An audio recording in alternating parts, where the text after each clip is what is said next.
अस्सलाम वालेकुम। मैं आज यहाँ एक ऐसे मुद्दे पर बोलने आया हूँ जो न सिर्फ हमारी कौम से जुड़ा है बल्कि हमारी पहचान, हमारी मस्जिदें, हमारे मदरसे, हमारी तहजीब से भी जुड़ा है। मैं बात कर रहा हूँ वक्फ बोर्ड बिल की। ये बिल एक ऐसा कानून है जो दिखावे में सुधार के नाम पर लाया गया है, लेकिन हकीकत में इसका मकसद वक्फ की जायदादों को कंट्रोल करना है, लूटना और ख़त्म करना है। वक्फ क्या है और ये बिल क्या करता है? वक्फ उस अमानत का नाम है जो किसी ने अल्लाह की राह में देकर समाज के भले के लिए छोड़ी हो, जैसे मस्जिदें, कब्रिस्तान, मदरसे, अनाथालय, गरीबों के लिए ज़मीन। अब नया वक्फ बोर्ड बिल क्या कहता है? हर वक्फ संपत्ति की जांच सरकार करेगी, बोर्ड को केंद्र के अधीन लाया जाएगा, वक्फ संपत्ति की खरीद बिक्री में सरकार की अनुमति अनिवार्य होगी। यानी वक्फ की जायदाद अब हमारे हाथ में नहीं, सरकार के हाथ में होगी। ये बिल शरीयत, संविधान दोनों के खिलाफ है। शरीयत के अनुसार वक्फ एक अमानत है जिसे ना बेचा जा सकता है, ना किसी को ट्रांसफ़र किया जा सकता है। लेकिन इस बिल में वक्फ संपत्ति की रीसर्वे, रजिस्ट्रेशन, अतिक्रमण की छूट जैसी बातें हैं। क्या सरकार को हक है कि वो अल्लाह के नाम पर दी गई जायदाद को रद्द कर दे? भारत का संविधान धर्म की स्वतंत्रता देता है, फिर क्यों सिर्फ वक्फ संपत्तियों को निशाना बनाया जा रहा है? असली टारगेट कौन है? गरीब और मुसलमान।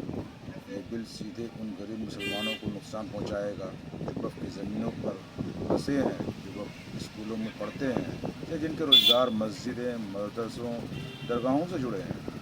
कई जगहों पर करोड़ों की वक्फ संपत्तियाँ हैं जो हकीकत में कौम के बच्चों, औरतों, बेघरों की अमानत हैं। सरकार ने उन्हें प्रोजेक्ट्स और बिल्डरों को सौंपने की तैयारी में है। वक्फ बोर्ड नहीं, एक स्वतंत्र ट्रस्ट चाहिए। अगर सच में सुधार करना है तो वक्फ संपत्तियों को बचाने के लिए बोर्ड को स्वतंत्र बनाया जाए, न कि सरकार के इशारों पर नाचने वाला।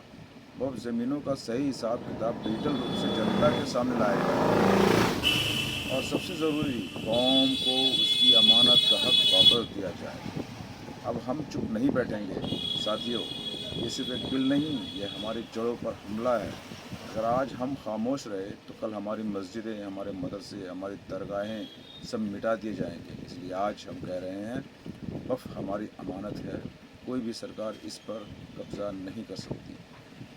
वक्फ हमारा हक है, इसे छीना नहीं जा सकता। जो अल्लाह के नाम पर दिया गया है उसे कोई कानून नहीं छीन सकता। मदरसे बचाओ, मस्जिद बचाओ, वक्फ को कौम के हवाले लाओ।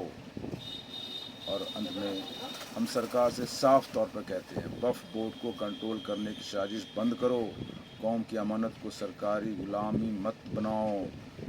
और अगर हमारी आवाज़ नहीं सुनी गई तो हर गली, हर मस्जिद, हर चौराहे पर खड़े होकर हम बोलेंगे, वक्फ हमारा है और रहेगा इंशाअल्लाह।